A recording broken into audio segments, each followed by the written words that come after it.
Good evening, 49er faithful. Welcome to another episode of the live Sneakerhead call-in show where we have members of the channel calling in either video or voice or some combination of the two, which we are going to get from Swan Song coming up here in just a moment. I'll let you know what I'm referring to. You won't be able to help but see it in just a moment. I'm very excited for it. But it is a pre-holiday weekend call-in show. And so a couple of our heavy hitters won't be in tonight. We got E. Kim coming in to say, hey, man, at the Lamb of God and Disturbed show in Milwaukee. Enjoy the show, E. Kim, Korean 49er. Have fun at the show. Enjoy yourself. Enjoy the 4th. Absolutely. Chris Royal here in Oregon, one of the members of the channel. Unfortunately, my power is out at the house, Rob. I won't be able to call in. I'll definitely be watching, though, for sure. Shout out to Chris, to his wife, to Oliver, the German Shepherd. Yes, we are bummed that you won't be able to make it. Glad you will be able to watch. And then got word from Sean 9519ers. He's getting ready to go out to the river. Man, it's July 4th weekend. People got travel plans. That's the way in which it goes. Shout out to those that are here in the comments as well. Stivers 209 football coming in. Rob Schuh, have a great show. I love the show. Go Niners. Start Trey Lance week 1, 2022 season. Let's go, baby. George Kittles always says always say what the Niners are cooking the season coming up in 3 months. The season is coming up in 3 months. Thank you, Stivers 209 football. Dan Rostek coming in. What's up, faithful? What's up, Dan? All right, Raphael 562 is in the building. What's up, Rob? Sneakerheads and everyone. Gold-blooded in the house. All right, so I was talking about it. You are not going to be able to believe your eyes, but don't fear. It is, in fact, Swan Song, but it is Swan Song talking as Eddie DeBartolo. We had a little conversation before the program started because I was fascinated by this AI program that he's found. But here you are, ladies and gentlemen, Swan Song through the mouth of Eddie D. Swan Song, how you doing, my friend? I'm doing great. How are you doing, Rob? Hello, 49er faithful. I know my nephew, he's never been the first in his class, but he eventually graduated, and we're going to get that quest for 6 that I've been waiting for 20-something years. It's going to happen, boys and girls. That is a scary little AI. I mean, it looks realistic. Like the way in which his mouth moves along is very convincing, Swan Song. There are going to be people who come on for a second and are like, wait a minute, is Eddie D out in the field talking to Rob Schuh? What's going on here? Yeah. Hi there. It's like, what is this? Raphael 5629ers. That's rad AF. Yeah, it is. It is something else, that's for sure. Talking to Eddie D today. Yeah, I was gonna choose. I had picked Trey Lance and a bunch of other players. I even had Jerry Rice. It was weird having one of the current players because I think it goes a little bit too far, maybe, But I think we have a younger Eddie D. I think it's all good. It makes sense, and Yeah. Plus, he looks like he's in such deep, pensive thought in this, right? It's a perfect. Like every time I ask a question, it looks like he's intently waiting to answer. Yeah, this thing is pretty impressive. I actually learned about it through this new buddy I met named Len. He's actually does all the behind the scenes stuff for Larry Krueger's show. Oh, nice. Like, like how Larry Krueger has all those crazy animations and he's responsible for doing all that stuff. And then he showed me this and I was like, oh, wow. Because he's like, hey, because we were in a chat, we were talking about something. I joined Larry's Discord this last week. Nice. And then I started having a conversation with Larry, and then, one thing led to another, and he was asking me to talk to Len, his, I don't know, vaccines guy. Yeah, graphic designer. Yeah. And then, so then this came up and I was like, oh man, I gotta totally do a call-in show with this on. Yes, Hilarious. with ED as your face. That is Chris Royal coming in here saying, I'm both terrified and intrigued. Yes, those are two appropriate emotions to feel when you have an outdated Eddie D talking to you about the Niners. All right, so let's get into this, Swan Song. Let's talk a little bit about the Niners. I mean, not a whole lot of news, obviously, this week. You had a little bit coming out about Jimmy Garoppolo, but that was clearly revisiting some comments from Martellus Bennett. The Saturday news dump of Jimmy's going to throw. That's not a news dump. A news dump is done on Friday when you want to bury it. But the perpetual, hey, we got to put Jimmy back in the spotlight story came out from Jeremy Fowler talking about Jimmy getting close to throwing. And then obviously we have the news that does impact the 49ers and Deebo Samuel in their negotiations with the Terry McLaurin deal getting done this week. Which of those is most top of mind for you? Where do you want to start? Okay, so I guess I'm going to start talking. I want to talk about the Jimmy thing real quick. Yeah. And then I'm going to segue to something I wanted to bring up last week, but I couldn't make the show. But I hope Jimmy gets traded. But yeah. I know at this point I've been disappointed so many times, and there's still a lot of things that can happen. I know a lot of people, when I hear, commentary on Jimmy and, teams can't take this contract and things like that. Everyone makes it seem like that contract is like non-negotiable and it's so rigid, and it's not. It's like that $25 million that people talk about doesn't really exist. Right. So they could trade Jimmy, or Jimmy can sign on another team or whatever, and that deal can be negotiated to something that actually makes sense. Yes. I mean, and Jimmy's camp has come out and publicly said that we are willing to do so, right? So you don't have to guess about it. They're willing to renegotiate it. Yeah. So then when I hear people say, there's $25 million, it makes me want to, it's like hearing someone scratching on a chalkboard for me, because it's like, why does everyone bring up like, hey, this is not guaranteed. It could be any number, really. Sure, Jimmy's camp is going to be wanting to get towards that number, and that's probably where they'll start talking. Yeah. But anyone listening is going to be, no. We're not talking about $25 million anymore. That went out the window. That's gone. Maybe at one point, like if he didn't have the surgery or anything like that, and a team was going to trade for him for a second-round draft pick or whatever it is, that's not going to happen. So only way that I see that the Niners getting any worthwhile draft capital, meaning to me, the lowest I would say for worthwhile draft capital is like a third-round pick or something like that, or a second would be ideal, right? Absolutely. That would be phenomenal. Yeah, so if they can get a second, and let's say I'm putting this number out there, I don't even really base it off anything. I'd say half of his salary for a second-round draft pick. I know some people have tried to equate what a first-round draft pick actually, if you had to equate it to a monetary value, right, of say cap space, I think a first-rounder, like I say, a mid first-rounder is worth something like 20-something million. Like if you try to find equivalents, right? Yeah. If you try to find like if you were just going to go out and buy yourself a draft pick, if they were for sale and you could just say, hey, we'll give you this amount of money in cap space for this pick, you might put up 20 million for a mid first rounder. Yeah, something like that. So let's say we give half, reasonably fair. Let's say Jimmy's camp are stuck on this 25 million and they're playing some leverage play, whatever, and the Niners say, okay, you know what, we'll give us a second and we'll pay half the salary. Everyone's happy here, right? The team getting him, they get it for a second and half the salary. Jimmy Camp's happy. Everyone's happy. Yeah.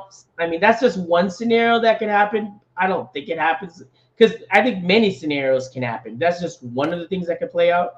Yeah, or you can just get cut, That's what leads you to believe that the salary has to be renegotiated, because the thing that's hanging over Jimmy's head is this potential cut where he gets nothing, has to go find a new team. Yeah, he may be able to select who he goes to, but at that point, if the cut happens close to the start of the season, he may not have enough runway to catch on with another team to actually get a starting job. So it is in his camp's interest to negotiate. And the only team I could see where the 1 year, $25 million comes into play is Cleveland. If they get in a situation where they're looking at Jimmy G strictly as a rental, they may look at him as that 1 year, and then they would be looking to pay the entirety of the $25 million, right? They wouldn't want to renegotiate because they wouldn't want to be stuck with him for multiple years. If he's just a rental, they may ask the 49ers to eat some portion of the salary.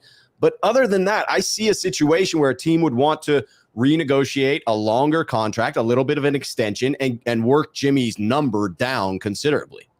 Yeah, and Jimmy, I know people, the trend lately is like, oh, I just don't see him going to Cleveland, but they're the most desperate team, right? Yeah. It's they obvious need Deshaun. Yeah, to like spin this storyline. I love right, Texas right. Niners comment here, though. Hey, if Eddie D is saying the trade is possible, I think it's possible.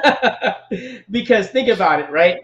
They already showed how desperate they are, Right. and they haven't bailed themselves out at all. They actually made it worse with this whole Deshaun Watson thing. Yeah, because their fan base right now is furious because half of the fan base still love Baker Mayfield and they like him as a person, right? And I'm basing this on their Reddit, of course, Yeah. so that doesn't exactly mean the entire fan base, but it makes sense. That might be a small portion of a very aggravated portion of the fan base. But it might make some sense just because there can't be a lot of people happy with Deshaun Watson, right? No. No. Like you would even those that are defending him, I'm sure they're not happy to be defending him. Yeah, you'd have to be a hardcore football fanatic. You don't care about anything else in the world, and you're going, I don't care. I don't care what he does or what he's alleged to do. I don't care. It's football. That's my thing. I don't care, right? Like, yeah, you have to be a diehard Cleveland fan through and through to think that right. Way. Yeah, so it's like, so a way for them to get out of this would be, to get Jimmy Garoppolo. And so far what we've heard from the NFL is that, or rumors anyways, that it's going to be a year and it's indefinite. So yes, eventually he'll probably get back in the league, but who's to say there's another 3 cases that pops up again or whatever the case. It could absolutely go further than that. That's the benefit of throwing that indefinite out there. All right, I do want to bring in a couple of comments here. Strider3006 says, Rob, it's more financially responsible to just cut him if they have to pay partial salary. Second rounders are very hit and miss and would be a huge gamble to spend $12.5 million on one right now. So I want to ask this because I'll give my opinion on whether if the 49ers had this hypothetical situation, if they were offered, let's say it's Cleveland's second round pick. This is all hypothetical, not suggesting this is what will happen or is likely to happen. But if it did, and they were offered a second rounder, but they had to eat half of Jimmy Garoppolo's salary, so eating $12.5 million to get back a second rounder for Jimmy Garoppolo, would I do that deal? That's tough. I would be torn on that one. I mean, I agree that second rounders are hit and miss. And so you're potentially floating out some salary there to get back a player that doesn't end up being a quality selection. But if they are, it's a cost-controlled player for 4 years. And so really you're amortizing that $12.5 million over that 4-year period because you now have one additional cost-control player on the team. So it's a question of whether that $3.125 million each year is worth it to have that additional player on the roster at a cost-controlled rate. That one is tough. To me, it feels almost like a coin flip. Like you could win in that scenario or you could lose in that scenario. It seems about fair if I'm throwing it out there. I'll be interested to hear in the comments what they think. Swan Song, if that hypothetical was real, would you do it if you were the Niners? See, this is the perfect question because it leads right into what I was going to segue with. So if we were going to get all the $25 million, right? I like that. I like that without the second round. I mean, we roll that over so it becomes actually $50 million, right? Because not only do you free up your current cap space, you increase your temporary cap space for next year to whatever you. So $25 million over what the cap is will be next year. Let's say next year's cap is going to be $225 million. I don't even know what it is, but let's just say it's that, right?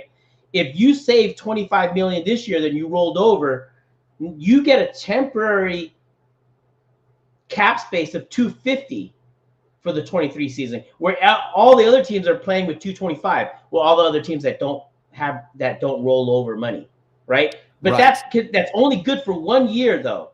So now you got to say, okay, that's all that cap space is great, but does that mean that the 49ers will use it?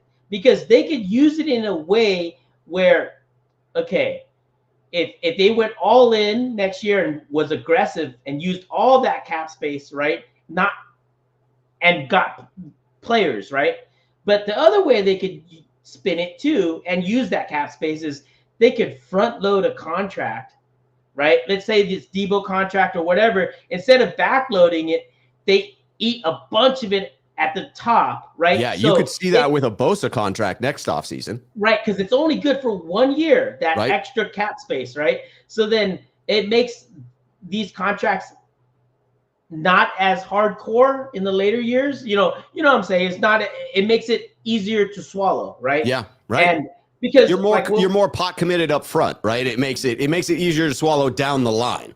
Yes. And then it becomes where you're a more fluid team, because I think we've talked about this before. The 49ers salary cap situation is actually pretty good, because we don't have many of these contracts that, are totally gaming the voided years, right. thing. Like if you go if you use New Orleans Saints as like a, if you go on Sport Rap or whatever over the cap, and if you look at the New Orleans Saints, I think pretty much all of their big contracts, I would say like there's 7 or 8 of them, right?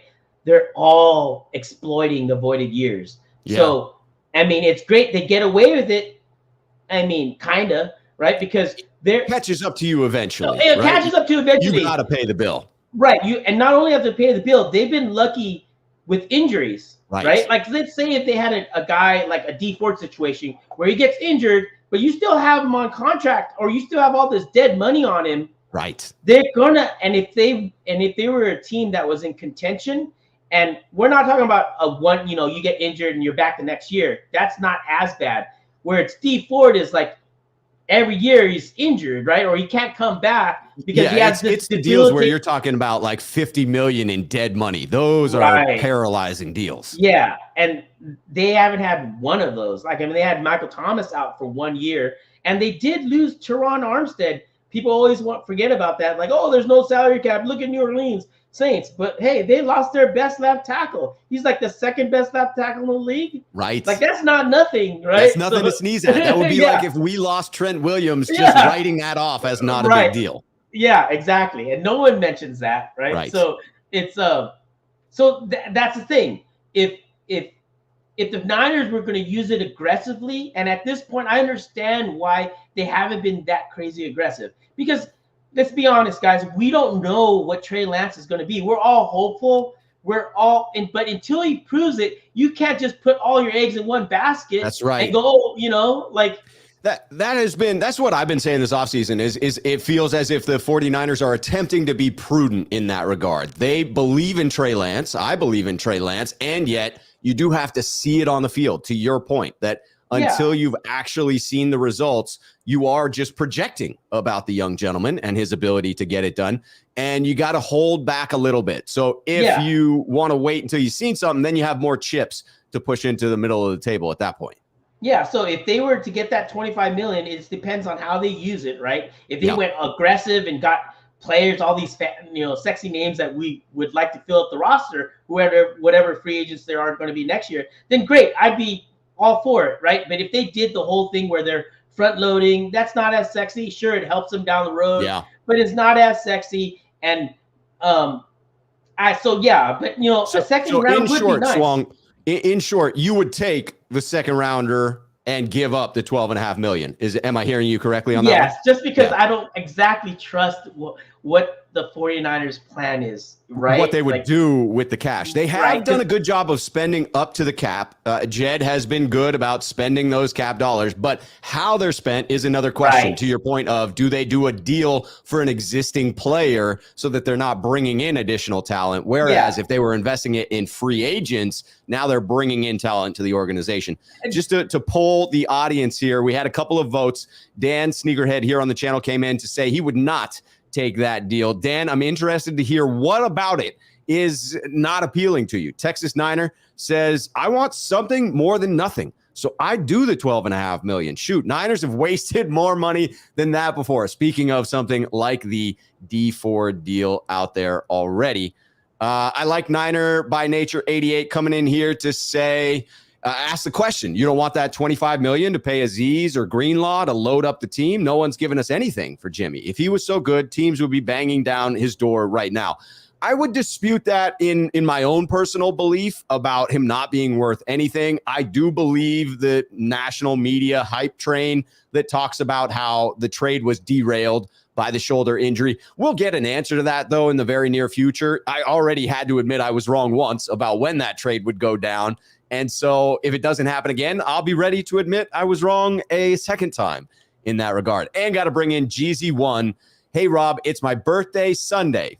Pause right there. Jeezy1, happy advanced birthday. Happy birthday on Sunday. Enjoy that. He says, what do you think if we just keep Deebo this year, tag next, because we still have assets to sign? I'm going to bring that one to the table. I want to get your opinion on this one as well, Swan Song.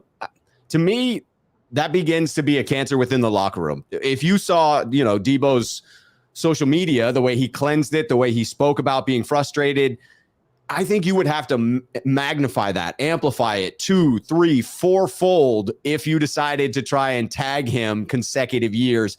That just feels like a disaster waiting to happen, cancer within the locker room, too much stress when you've already got the fact that you're turning over the reins to Trey Lance. So I would much rather get a deal with Deebo done this year. Swan Song, would you consider the tag?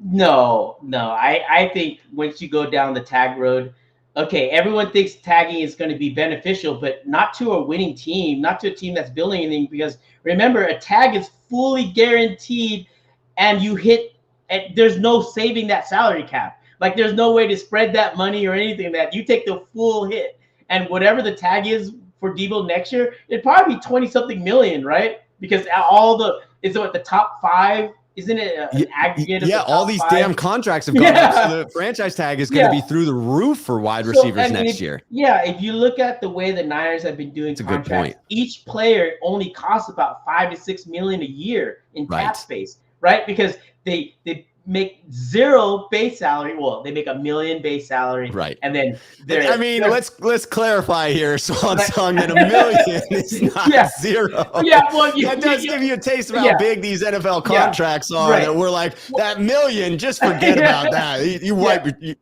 that's toilet paper. So their base salary please continue. Their base salary is $900K. Yeah, and then 965, something like that. Their prorated bonus is divided by 5 years, right? So let's say they get a $30 million, bonus. It's divided by 5, and so that's 6. So there's like $7 million. Add roster bonus, $7.5 million for any of these players if they redo their contracts. But on a tag contract, it's $20 million, all of it. So that's like 3 players. It's crazy. It just hits you. Now, if you're talking about a situation where you've cut Jimmy Garoppolo and you have that $25 million, that goes back to your point about the 49ers using that money in a non-sexy fashion, right? And Dan comes in to say, Parag is not going to do the sexy thing. Yeah, that would be just it. Like, we can now afford this franchise tag because we have $25 million available. It doesn't net you any new talent. It just puts money out the door. And it's.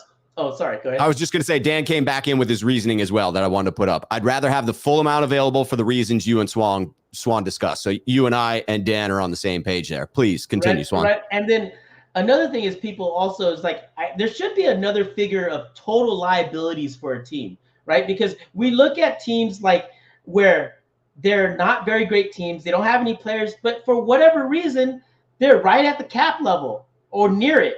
Right, and you're thinking, how on earth are they right? And everyone and the fans think, oh, look, our team is spending up to the cap. Technically they are, but that doesn't mean they have the same payroll or contract liability as these other teams, like the Saints or the Rams. All these teams that are spending like crazy, right? Right. And so that never shows up. But just because you're near the cap doesn't mean you're maximizing everything that you could do, because there's a flexibility. The Sport Rack or Over the Cap should have like this flexibility meter of teams' ratings. Like, that would be interesting, because then that would let you really know how much your team could go all in or not if they at any point. It's a great point that you could be spending up to the cap and still not be spending the way some teams in the NFL are because of these creative deals, these voidable years, these huge signing bonuses. And the reality is that there are markets, there are teams that cannot afford to compete on that level. There are owner groups and owners that don't have hundreds of millions of dollars at their disposal in cash, ready to pay players. You look at Jed York, you look at Stan Kroenke, whatever the heck, whoever owns the Rams, they've got cash, right? They can do that, but there are teams that can't. And so it would be interesting to get a view of the NFL because it makes it seem like all these teams are on a very even playing field. But when you look at these teams that are being far more creative, the Saints, the Rams, I would even put the 49ers in that book because they have used some voidable years and they are maximizing their cap space. I think you would see that they're spending considerably more. They've spent into future years. Yeah, and sure, the NFL since 1993 or 94, whatever the year is, when the cap first went into existence, it's a socialist league, right? Meaning that all teams share revenue, right? They share revenue through all these contracts.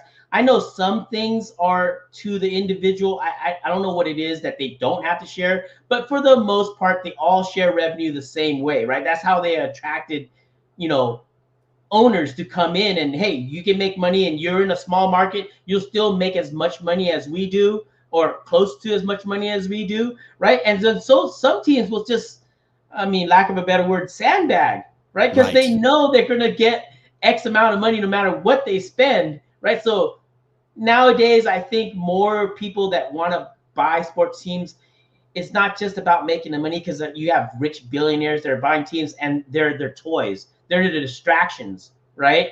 Yeah. Like especially with Eddie, like they made their money through, I don't know, real estate. I'm sorry, you mean myself? Is that what you're saying, Eddie? My dad made a bunch of money in real estate and malls in America. And, the 49ers were my toy. So that's why I treated all my players well. I gave them respect. And that's why we had the run we did. No other team was doing it. No, that's why, Swan, it's hilarious to watch Eddie saying it and picture that it's actually him. I'm getting lost in the AI here. So it's like, the thing is, and it's the way that, like, I lost my train of thought, but there's teams like the Colts and things like that where Ballard has this reputation of like, oh yeah, they never go really all in when they need to. I mean, they proved that wrong a little bit this offseason because they're swinging for the fences. But I think the 49ers is kind of like half in and half out, and the reason why I think that is we all know about John York, right? We know. I don't think there's many 49er fans that liked when he was doing it because it was obvious, especially coming from Eddie to John York, that he was not about winning, right? Like that from a fan's perspective, right? That's how we saw it. It didn't even feel like he was about football. Yeah, exactly. So then it's like they bring in Jed, and he's been a lot better, but hey, he's still a York, right? Yeah. And I know what's different about Jed is that he grew up, watching the Niners, right? So I know that's part of him, that's part of his childhood, that he wants the Niners to do well. But I also think part of him is like being this finance,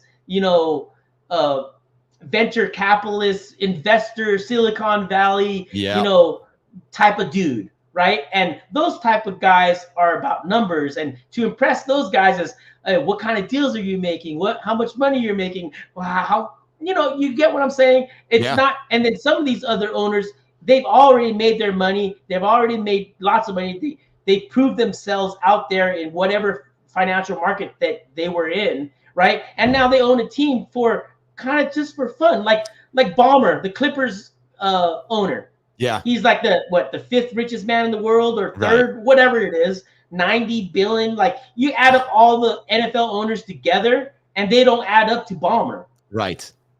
Like they don't even add up to him. And so look at, like, he's not doing it for money. He couldn't care less. No, right? it is clear that Jed does still prize that. I get a sense from him in when he speaks about the Niners, when he spoke at the NFC Championship game. I get a real sense that he's a competitive dude and that it would mean a hell of a lot to him to get that Lombardi trophy. But I agree with your sentiment that he is very clearly a venture capital type dude in Silicon Valley that does pride himself on his business acumen as well. Maybe even more so than what he's doing in the league. Yeah. And so, yeah, I could see how that makes his ownership split in that regard, where he's focused a little more on making that coin than we would like.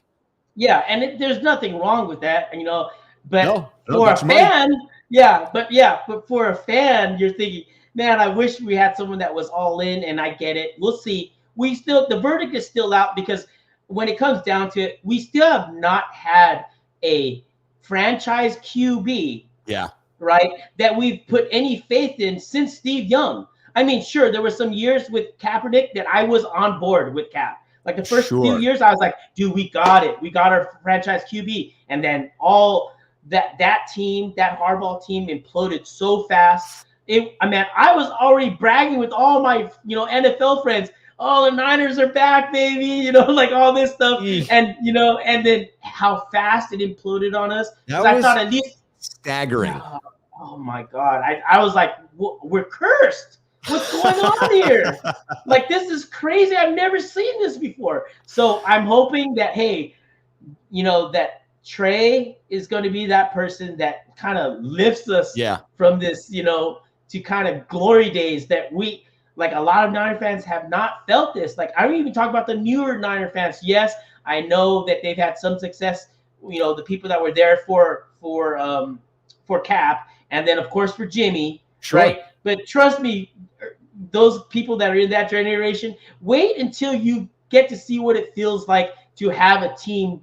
It will be like the Warriors, right? Yes. What that feeling about the Warriors, but better. Yeah, ratchet it up some. When we get back to the Eddie D days, that's when we will be feeling it. Swan, I wanted to get to the Deebo conversation, but this was just, we were too enthralled with this particular topic. But I do have to get down to the waiting room. But I have absolutely enjoyed this call, my friend, and the fact that you were Eddie D the entire time was absolutely a highlight. Thanks, Rob. I'm glad you enjoyed it. Absolutely a pleasure, Swan Song. I hope to talk to you soon, my friend. Enjoy your 4th of July. Yes, take care. Be safe, everyone. Yes, be safe out there. Take care, my man. All right, we are bringing in CJ Gray to the stream. CJ, how you doing, my man? What's going on, Rob? Hey, man, I'm doing all right today, man. Looking forward to the weekend. Looking forward to a little July 4th celebration. The weather's nice here in Portland. Couldn't ask for a heck of a lot more. How you doing? All right. I guess start with Deebo, since I don't appear that the other conversation got to Deebo. Yes, sir. Now, wait, before we do, is that what number are you rocking there? Is that an 80? That is Jerry, my man. Favorite player of all time right there for Rob Schuh, Jerry Rice. Love it. All right, let's get on. Speaking of elite wide receivers, let's get on to Deebo Samuel. I mean, the deal is getting done. I mean, it just goes basically according to the way the 49ers do business. Right. And the slight theory that I have that they do business so late in the game is just so they can try to get that tag of having the highest paid at whatever position at that time, because they just seem to become known for doing that at the time that they make these agreements. So you think Jed likes a little bit of the ego stroke to be like, yeah, that's right, I sent out another top contract. Yes, and then it also attracts people to the team because it gives a reputation that they've given out like 7 of the biggest contracts in the league. Yeah, if you come here, you ball, we'll give you the big contract. Yeah, there's evidence of it. Many players. I don't like the way that they went about it. I don't like the way that the story unfolded. Right, because it did get ugly. Practice. But I think the players, the veterans on the team, got to Deebo and said, "Hey, look, this is just the way they do business. And hey, if you wait just a little bit, there are a couple of other people who get paid before you, and then you'll get a bigger deal than you were seeking out initially. Yeah, I mean that's a perplexing thing for me in Deebo wanting to get the deal done so soon. Was like, hey man, if this thing plays out until the Niners typically get it done, a few more of these deals will get done. Your price is going up, my friend. That's the strategy that Lamar Jackson is taking right now. Yeah, he seems very calm about it. He's like, hey, no, whatever happens, happens. I'm good about the money. I'm good. No, a week before the season, you will see the mega, super huge deal coming. Now trump everybody else, maybe outside of Deshaun Watson. I don't know. Right. I don't know. I mean, that's just a crazy contract that got thrown out there. Now, so do you agree that the 49ers basically painted themselves into the corner when they didn't trade Deebo at the NFL draft, right? To me, that sends a very clear signal that, like, we are going to come to the table. We are going to get a deal done. We're not trading you, because if we were going to, we would have wanted assets back this year. Yeah, I mean, it sends that message that, I mean, clearly the deal is getting done. Yeah. I mean, kind of know where the numbers are going to be. Kind of projection of probably a 4-year extension, somewhere about $110 million. We just give about $10 million above the AJ Brown contract just to make him a higher paid player than him, and who's in his class, and I think he'll be happy with that, and we'll be able to just get on with all the shenanigans with this whole Deebo matter. It's just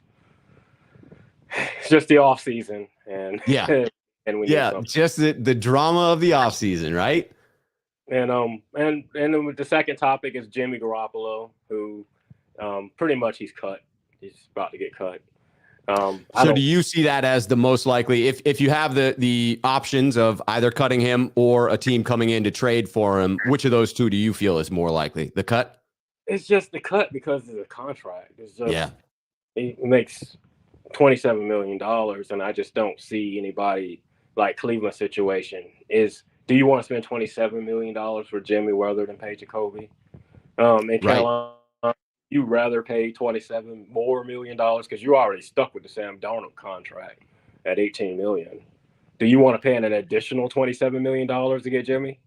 Now, if you were looking at a team like Carolina, because I think you're right about Cleveland, they would be looking at it as the full picture of, I think their bill of Jimmy's, we'd be stuck with 1-point-something million, and then theirs would be 25, right around there. They have to look at that because they're looking at a 1-year rental. But if you're looking at a team like Carolina trading for Jimmy, would you envision them wanting to renegotiate his deal, turn it into a 3-year deal, make the first year more palatable, still have the same amount of money over the life of the deal, but make it into a, somewhere in the teens, like he's making 16, 17 million a year instead of that 25 that they'd be liable for? No, I don't think so. Just for the fact they drafted a guy in the 3rd round. I would think that they would want to transition on to him, right? And see what he has. So most they may be looking at Jimmy as a 1-year rental as well, and then they got to look at the 25 million in its entirety. Yeah, and so I was getting a little hopeful for the Browns, and then I just got myself back to the money, and that's the crux of that's why he's not really been moved. The injury is part of it, probably, but really it's money. It's really, where is he ranked as a starter? Where is he as a starter at this point? He's a bridge guy. He's not somebody that says, hey, here we go to give the keys to Jimmy and he's going to be our new franchise quarterback. He's not there. So it's hard to find value. You spend that kind of money for somebody like that. He's probably like a $15 million guy at maximum. Yeah, that's about what I'd want to be paying. And so he's about to get cut. Now they could just spin it however they want. Say, hey, look, we just want to give Jimmy a fresh start so he can hurry up and get to a team and play. Or we love Jimmy. He did great by us. We want to do well by him. Yeah, that's the spin. make it seem all good and stuff like that. And the last thing I want to do is get to where I project our team. And I see a top 5 defense. And yes. And so with the top 5 defense, I've been running around on the spaces talking about the 2005 Pittsburgh Steelers. Ooh, Second year of Big Ben Roethlisberger, they yeah. had a real top tier defense with Bill Cowher as the head coach, and then basically handed the bus, handed the fast Willie Parker, and Ben don't do too much, just manage the game.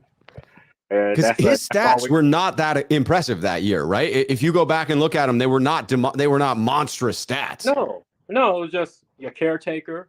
Yeah. Just as he learns the game, as he's gaining his skill set, and you can still see him dodging people in the pocket, stiff arming people in the pocket. People bouncing off of his big ass. Yeah. Yeah, and so that's kind of what I would like to see. Yeah. And that fits with what Trey can do. Extend some of those plays, take some of those deep shots. Yeah. And then you don't ask Trey to do too much. Just rely on your defense, rely on your running game. But then when you do get somebody to bite on that play action fake and you got somebody running deep and he lets it go 40, 50 yards, that's something that's in the offense that wasn't in there prior. Yes. And that's why I just like, is Trey Lance going to be all this superstar or not be the superstar? We don't need that. We don't That's really right. need it. We don't need him. We just need him to get his feet under him and limit him about to somewhere around 22 to 25 throws a game. And then that's it. And we should probably go around 12-5 with that recipe, just based on our defense and our special teams that's now improved, where our field position is going to be improved, which is going to push teams back a little bit more for our defense and give us a little better field position on offense. Yes, sir. I'm liking the call out. I like the comparison, and I think that this is a reasonable strategy for the Niners to pursue with an elite defense, not needing to put the world on Trey Lance's shoulders, leaning on the run game, count on special teams to get you that better starting field position. Pin other teams deep, get on them with that defense, sack the living hell out of their quarterback, force some turnovers. It's a recipe for some wins, my friend. Yeah, and so that's it. So basically, I just covered that. Hey, the Deebo's not a big deal. Jimmy's going to get cut, and we're going to have a good football team and not worry about Lance being a superstar quarterback. So that's CJ. You've left me smiling with this call, my friend. I am smiling. All right. Well, I'm going to go now and let you get to the next caller on the list. Man, I appreciate you calling in, CJ. It is always a pleasure to chat with you. All right, Rob. All right, you take care. All right. Later. All right, we got Chris. I just meant to hit the leave, but I brought you in. I'm glad you were ready. Look at that. And you know, I went with the jersey because I put one on yesterday. Got the compliment from yourself and others, so I went today. But now you've outshone me because you got the residency hat as well. I need to step up the hat game on the shoe show. Hey, baby steps, right? Baby steps. That's right. One step at a time. One step at a time. All right, Chris, hang with me for a second. Well, first of all, let me do the polite thing and ask you, how are you doing today? It looks like power's back on. You got the AC back up and running? Yes. Yeah, and that's important. It's a beautiful day down here in Salem, so I'll take it. Yes, sir. All right, we're going to get through a couple of comments that have rolled in, whether they're just ones to read out or a little question for you and I, which I think the one from Jeezy1 is one to answer here. Hey, Rob, so this signed Deebo, then Bosa, that will make 5 or 6 guys making $15 million plus per year. It's like the 90s team that broke up because guys got too expensive. Do you have any fear, Chris, about these large contracts that the Niners are committing to, paying players at the top of their position, that they might at some point be forced to break up this team? Or do you think that they are building through a sustainable model? Yeah, I mean, I guess there is some concern to that, but you know, to a certain extent, our team's very good at drafting in the later rounds. So I think we'll always have like a supply of really good talent coming in, you know, from that, you know, 3rd to 5th round picks that they picked. I mean, they're really good at it for some reason. They not so great on the 1st and 2nd round picks, but you know, anything after, they're pretty good. Unless they're super obvious, like the Nick Bosa pick. Yeah, that hasn't been all that pretty. in those Right. rounds. I agree. I'm not terribly concerned about it. It is something to keep an eye on, is what I agree. But I'm not terribly concerned about it because I think the 49ers will just have to trend more towards what the Rams are doing in eliminating, those contracts in the middle. They will have to, if they continue to put out these top of the market contracts for players that deserve them, like Deebo Samuel, like Nick Bosa, they then will have to eliminate those players who are making that $3 to $5 to $7 million range and focus more on some cost-controlled rookies or bringing in veterans at the vet minimum. You have to get more creative. You got to get to the two ends of the contract spectrum so that you don't have those contracts in the middle eating up those valuable dollars. Speaking of the Rams, I do have to give a nod to the Ramelia Sports Report. First of all, this is the later comment, but the later comments explain why I would bring on a disparaging comment. Because you kill me with flattery, you're getting on, right? Great stream, Rob. Good luck this season. Thank you. That's good sportsmanship. I dig it. And so therefore, I'm going to take this criticism of Lynch with a positive note to it. Ramelia Sports Report coming in to say, Lynch is the anti-Les Snead. He's late to get deals done. Could have saved money with Deebo if he got it done sooner. Meanwhile, Jimmy has reaped $120 million from the Niners and possibly $25 million this year. It's a fair critique. I did like the logic CJ brought to the game about this idea that the 49ers sort of as an ego stroke like to be able to tell themselves that they have the highest contract. And if you wait till the end of the summer, then that becomes the highest contract throughout that season, most likely, right? Nobody's going to get paid after Deebo until we get around to next offseason. So if he has the biggest wide receiver contract, it does give them bragging rights. So I'm here for that. I'll take the bragging rights. Yeah, and I honestly think that Lynch doesn't have a whole lot of say in the contract deals. So you're thinking Parag? Yeah, I think it's a Prague thing. This is how it's been long before Lynch. So yeah, that is a fact. That is a fact there. I also want to bring in Lee Ving, who said he was late to the show, says Swan Song, I just caught up. That was great and or strange. I agree. Talking to Eddie D was delightful, strange, confusing. And I'm sure confused some people who just tuned in for just a couple of minutes and were like, why is Eddie D talking, but it says Swan Song underneath him? So I'm thrilled by all of that. Thrilled by the fact that I'm sure some people were confused. Thrilled by the fact that I was confused at times. I have to say that Eddie D looks really good for being 70-something years old. A little robotic, right? But looks pretty good. Nice. All right, Chris. So first of all, do you have any big plans coming up for the 4th of July weekend? Any big barbecues going on? Any fireworks shows? What's the deal in Salem?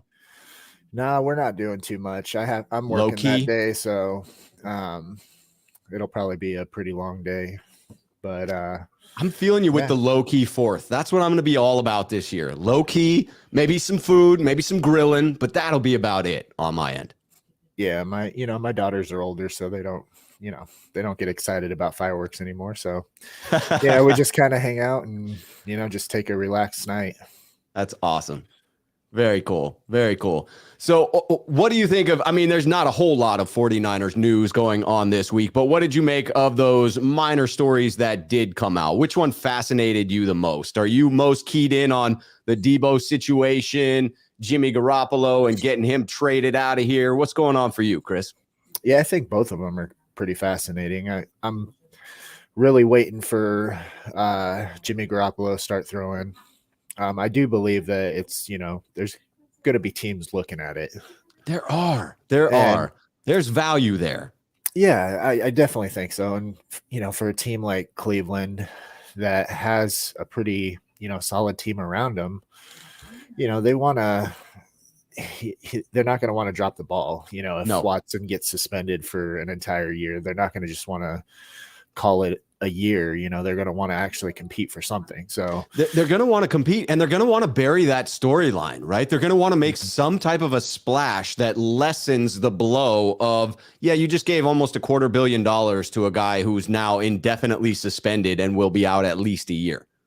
Yeah, no. And, I don't, CJ Gray saying that Jimmy doesn't have any trade value, but I don't necessarily agree with that. I mean, it will be, thankfully, we will have a definitive answer to it. I may be high on what I believe that trade value to be. I certainly was high before the surgery came about. I was so off that you could argue I was high at that point, right? Like I really thought that the 49ers were going to get that draft capital. Then I'm still latching on to the idea that the surgery is what derailed it, but CJ may be correct about this. And if he is, in the very near future, once we see Jimmy throwing, if there is no trade at that point, if there is a cut, I will have to definitively say CJ is correct about that, and the rest of the folks that believe Jimmy had no value. I know Korean 49er has been on that train for a long time. There are a lot of folks who have been saying, hey, you're going to have to release Jimmy at some point. Thankfully, I think we'll have that answer. Yeah, and I think, the contract does play a part in it, but if the 49ers are willing to, eat some of that salary, there's going to be teams that are going to be desperate for a quarterback. So yeah, I think they'd be willing to throw out a fourth or a fifth if we're willing to, eat some of the salary. And if we had that hypothetical that we brought up earlier in the show, where potentially you had a second rounder floated, this is purely hypothetical. This is not anything that anyone has suggested as a possibility. This is just a fun exercise. If we were offered a second rounder for Jimmy Garoppolo and the 49ers had to eat $12.5 million to get that done, would you pay $12.5 million for a mid second round pick? Man, I'd be tempted. I would. It is tempting, right? Yeah, I would probably ask for a third and maybe pay a little bit less, but it'd be tempting though. I mean, you're still pocketing, 12 million. So, and if you roll that over in the next year, that's another 12 million that you're rolling over. So, it'd be tempting to get his salary, at least halfway off the books. Yeah, I mean, I could see CJ's point here saying we can't eat any of the salary when we can just cut bait and get the full 25 million. But it is worth I'm sure the 49ers are doing the mental calculation. It is worth saying to yourself, hey, what is a draft pick worth to us if we were just able to buy one from a team? If we were able to trade some of our salary cap space for their draft pick, what would we pay for it? And then if you say a certain number and float that to another team and they're willing to give you the pick for that, it becomes less of a sticking point. I think you just have to do that mental calculation of what it's actually worth. And I have not done that. I've not gone through and calculated what I think a second round pick is worth. But again, it's a cost controlled player over a 4-year period. And so that does have value. It's just a question of how much value. I also like what 916 49er came in to say, which is that the 49ers have made it to where I don't know if Jimmy really has any trade value. And you could say the 49ers, because I do think and said earlier that they overplayed their hand when trying to trade Jimmy Garoppolo. Had they just accepted one of the early offers, maybe they could have gotten it done before the surgery happened. But I do think it's fair to call out that what really seems to have derailed any trade talks was the surgery, and that was certainly not the 49ers doing. That was Jimmy and his camp and their doctors apparently deciding that the trade was needed at that point. Here's another hypothetical. How about buying a third or a fourth, Leaving says, for what would have been Jimmy's payoff if he was cut, $7.5 million. So we cut the 12.5 down to 7.5, and now you're talking about a third or a fourth rounder. To me, if it's a third for $7.5 million, again, you're looking at amortizing that over the life of the cost controlled player's contract. I think I'm probably doing a third round pick for eating $7.5 million. Yeah, I would definitely do a third round pick for sure. For $7.5 million. I'd take that in a heartbeat.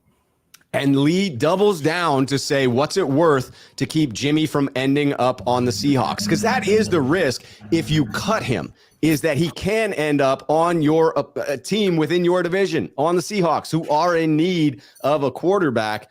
And so it does become a bit of gamesmanship in that one.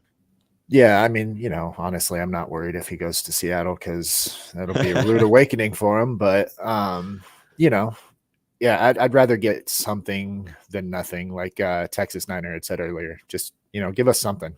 Get something. Get something. Mars, the 49er. I think I'm in alignment. I think I'm in lockstep with this one. I'm not a Jimmy fan, but I mean, I guess I am a Jimmy fan because he was a Niner. But he says, I'm not a Jimmy fan, but I'm not a Jimmy hater either. Jimmy's in the top 15 range of quarterbacks, and that has value. So I would have to differentiate for myself that I am a bit of a fan. I'm certainly not a hater. But I do put him in that 15 range. I'd probably put him in the 15 to 20 range, but I still do maintain that that has value and that you can get something in return for that. Yeah, I mean, when Jimmy's playing on point, I think he's definitely in that top 15, but we can't ever guarantee that he's going to play a very consistent game. So, I mean, we've seen games where he's, wouldn't be in the top 20, Right. So it's just a consistency issue. It's definitely a consistency issue. And then I am totally in agreement with Dirk's logic here, coming in to say, OMG, he ain't getting cut. There is too much ego in the front office. Come on. I do think that is, you've seen it in Lynch's comments, and I think it's true throughout the front office for the 49ers, that it goes back to Texas Niners' comment about you got to get something. I feel that's where John Lynch is too, that he doesn't want the egg on his face of letting a starting level quarterback go for nothing, because that is kind of ridiculous within the NFL. There are fewer than 32 of these starting dudes out there, so you got to get something in return. Yeah, I think Shanahan has that same mentality. I think both of them together, have talked Jimmy up so much over the past 4 years that, to just give him away or to cut him is, they're not going to want that look. I agree. So did we hit the Deebo angle of this one yet? Do you have a feeling on how this new contract may have affected Deebo Samuel, if at all? Oh man, I don't think it'll really affect him. Part of me is kind of concerned that he hasn't retracted his trade. That did come out. That got restated this week. It felt like a gentle reminder of Deebo's camp being like, "Hey, deal isn't done yet. I still have that trade request out there." Yeah, it was definitely them saying, it's been really quiet. We just want to let you know not everything's okay yet. Yeah, there's still a money issue that we need to talk about. Right, right. But I have no doubts that they're gonna get the deal done. I'm more anxious for it to be done and over with. That way we can move on and, but I really think it comes down to getting rid of Jimmy first. I think they're waiting to see what happens there. And we did get the restatement from Adam Schefter, Peter Schrager, saying that he believes that those two are not linked, that Deebo and Jimmy are now two separate things. And I think that there's some truth to that, in that you had some salary cap relief from the Alex Mack retirement.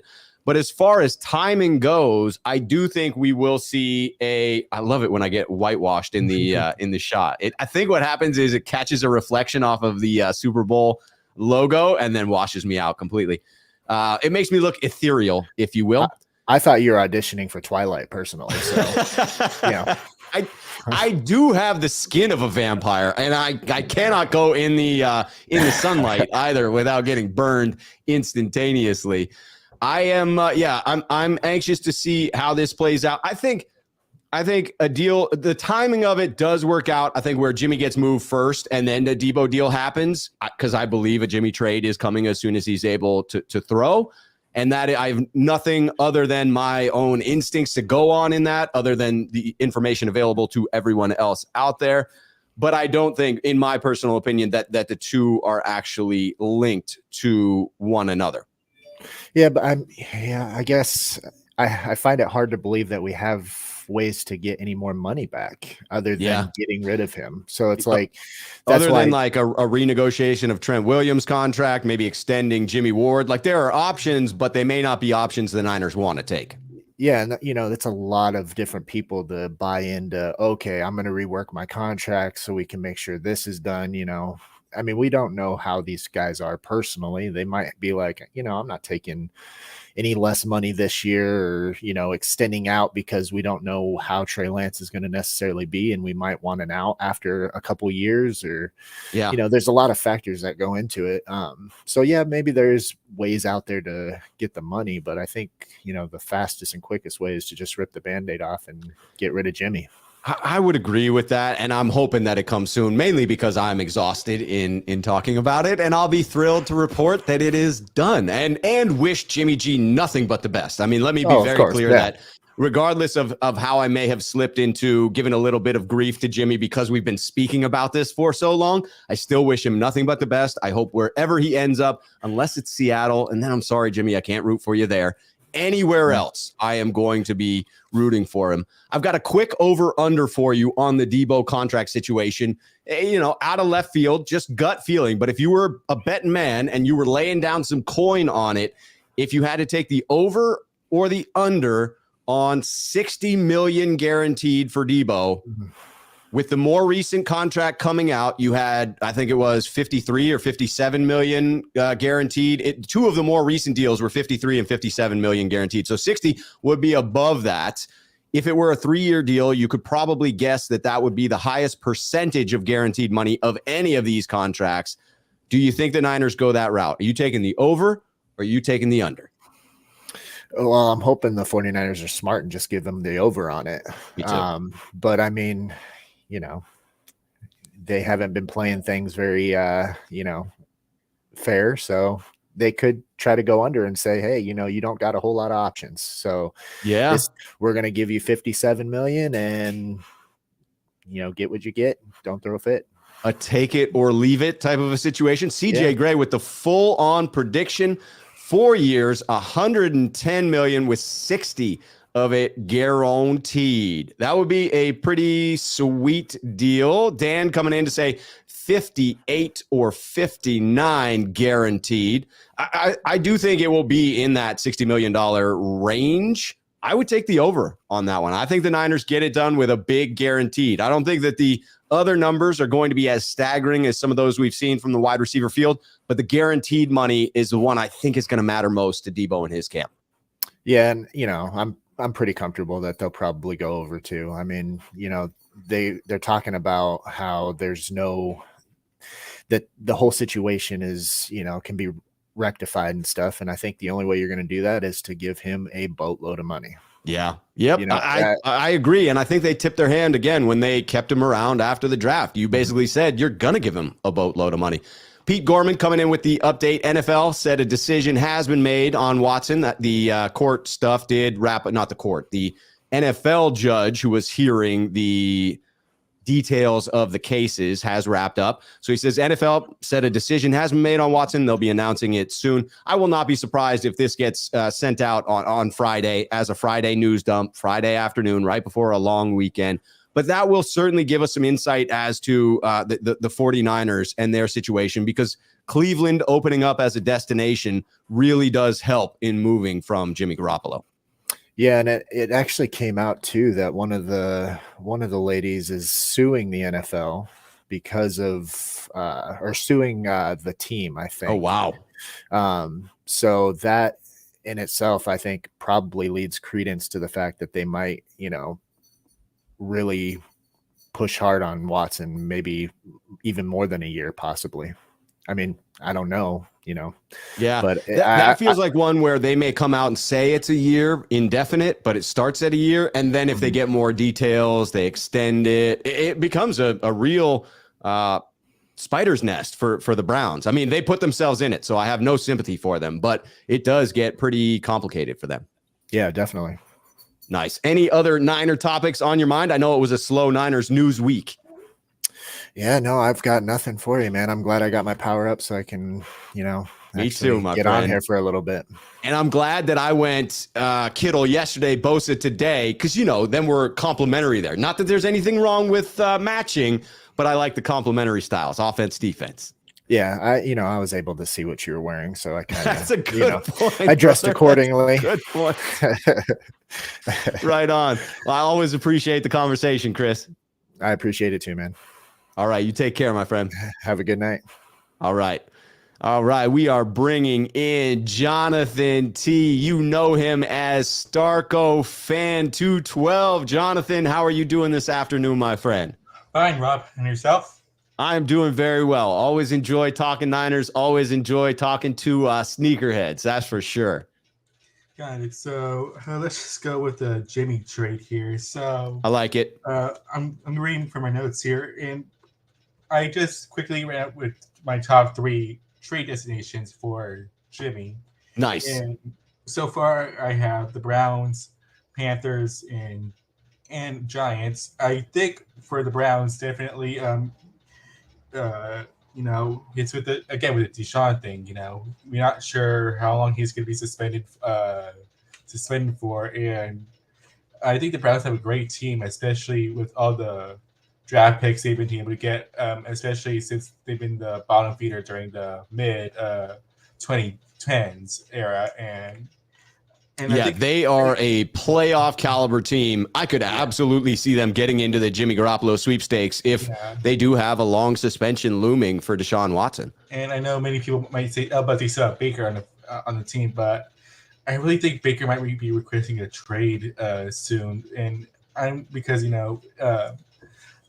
I think until now Baker only had really one bad year, which is last year, and now they want to trade him is definitely not a good sign for both of them. So I think they might trade him.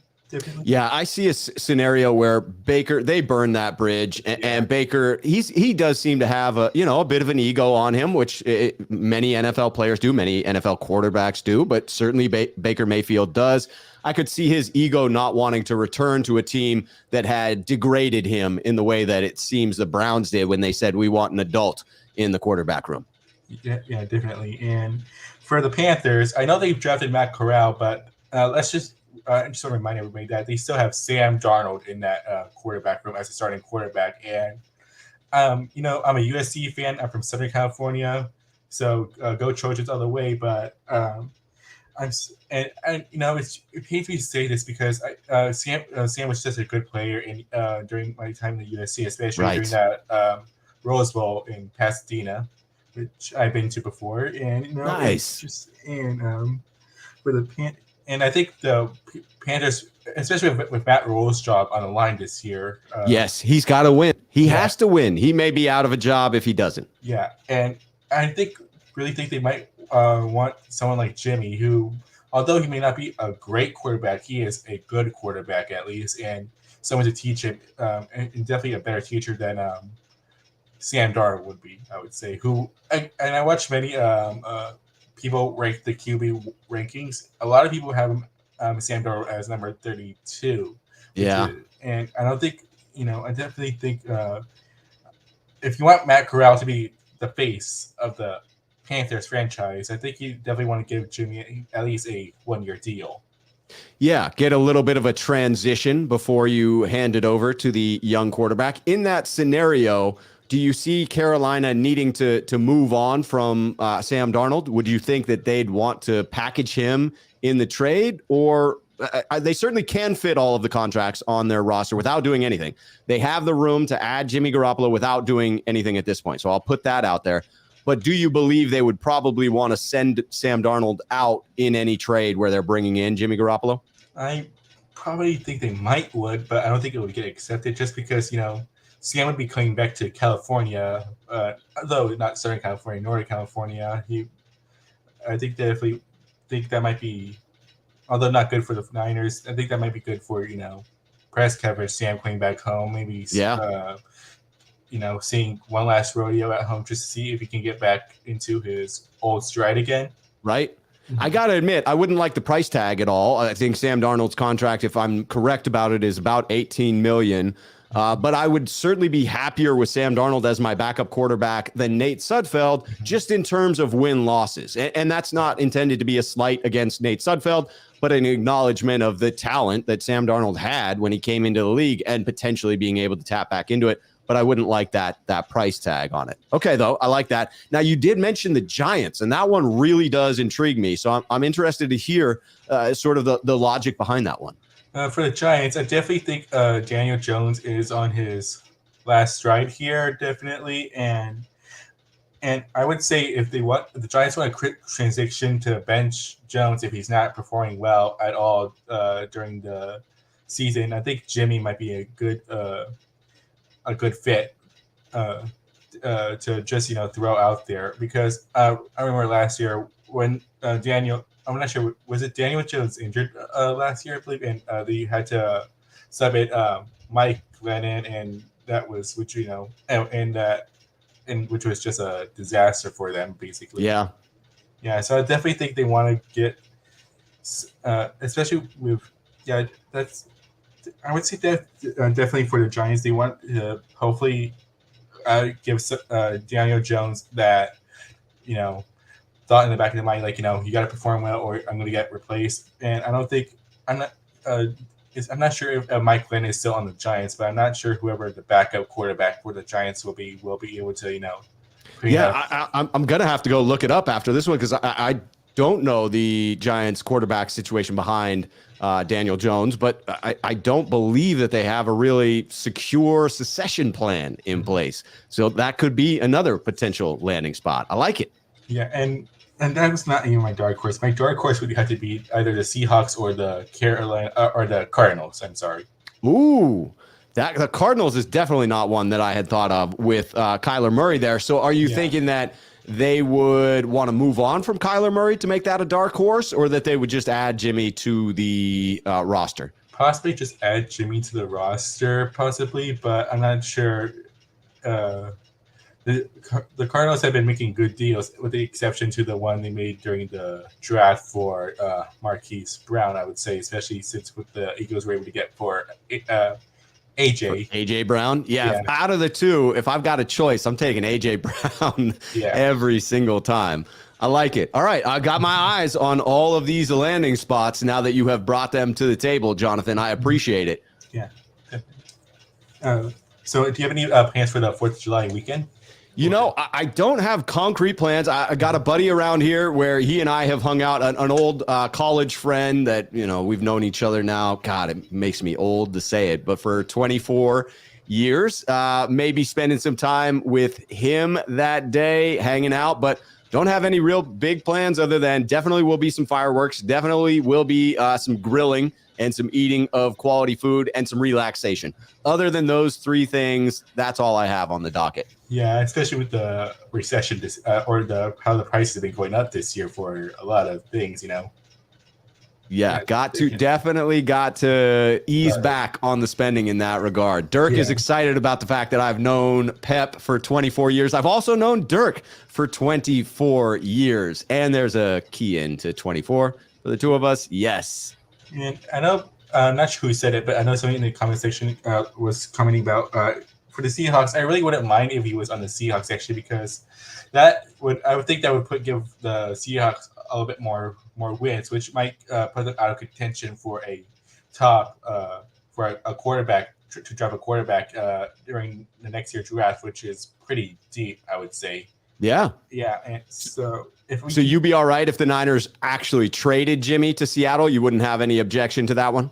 No, because Jimmy's a little bit older, and I'd rather have Jimmy for just a few years on Seattle than have the next or have a Kyler Murray situation where they find the next superstar in the quarterback room, and So I like that. You'd rather them have Jimmy than land the next freaking phenom that they might draft in a stacked quarterback class. I like that. Leaving, I got to bring this in. Is it a question? Is your question here?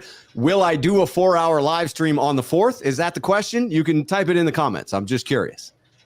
All right, Jonathan, please continue. Didn't mean to interrupt us there. Okay, and let's see here. And for my Jimmy, for the Deebo, I think my prediction would be a 4-year, $105 million contract, with that being about $60 million guaranteed. I know somebody said 110 initially, and during that time I was thinking about 100 million, but so I decided to go somewhere in between, say 105.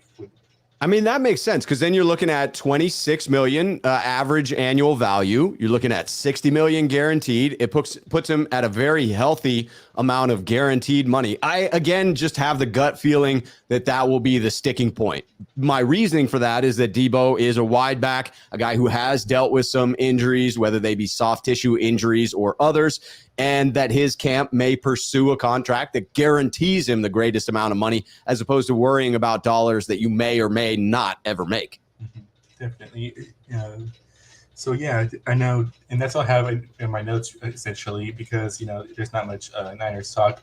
Unless I actually do want to add one more thing really quick. I'm gonna make a bold prediction saying that the Deebo trade will happen sometime between the 11th of July and the 14th.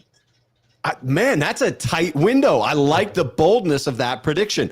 You've heard it here first, ladies and gentlemen, that between July 11th and Bastille Day, July 14th, that is when the deal will go down. Also, just got a new piece of trivia for anyone that didn't know that Bastille Day was July 14th.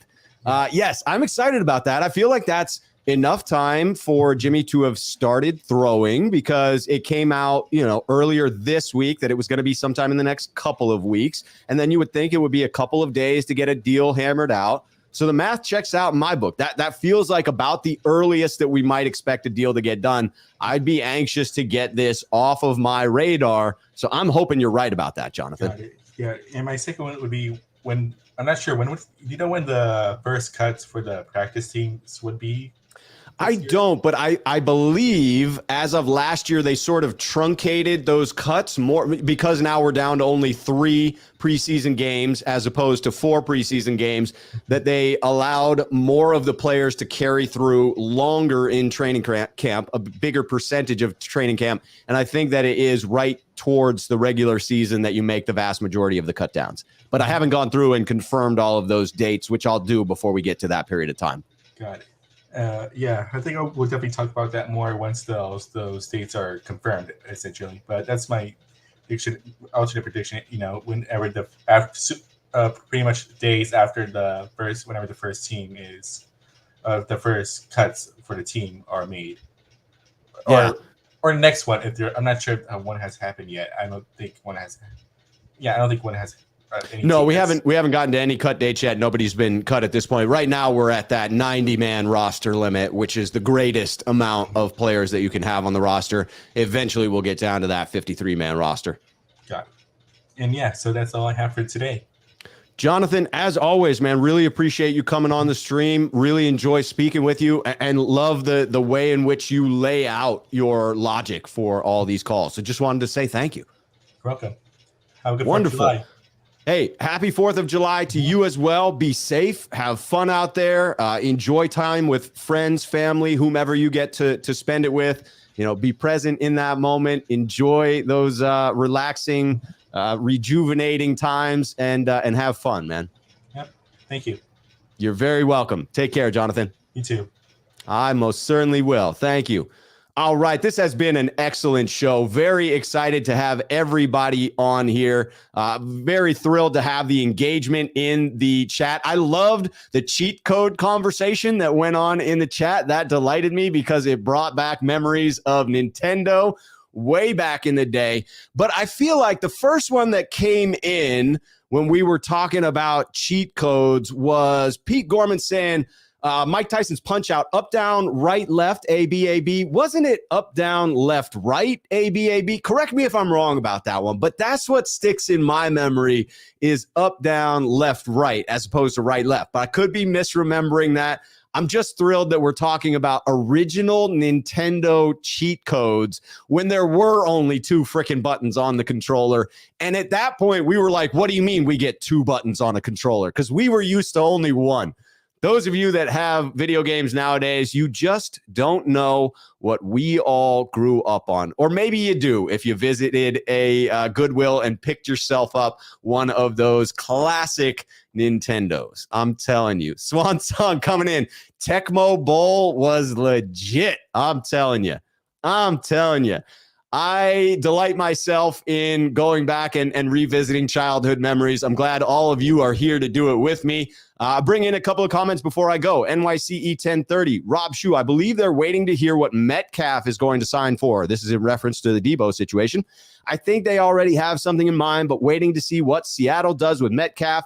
It's the petty game. I'm here for the pettiness. I'm here for it just so he can get a few bucks more, especially if it's above and beyond a Seattle Seahawk player. Raphael 5629ers just coming in to say, great show, Rob. I appreciate that. If you enjoyed the show, please hit the like button on your way out. I'm hitting my microphone on the way out. I will be back on tomorrow. I've been promising a show with Jack Hammer for a while now. This one is actually happening. I talked to Jack about it. We are getting it going. Appreciate all of you being here. Schnozzle, Shabizzle, have a good night, Schuh, and 49er fam. Lee Ving, happy 4th. Great show. Peace. Happy 4th to everybody out there. Enjoy the holiday. I certainly will. I am very much looking forward to having a couple of days and very much enjoying the conversation about old school video games as well. Cheers to everyone in the freaking chat. That's what I thought it was. Schnozzle Shabizzle. Up, down, left, right, BA, select, start. Look at that's someone who feels very confident about that. I'm telling you. Dirk Pippen coming in. You have no idea what fun is unless you played Pitfall until your fingers bled. I'm telling you, you got to go back and get one of these classic video game consoles. Nothing but fun. All right, I'll be back tomorrow. Until then, you know the drill. Cheers, Faith.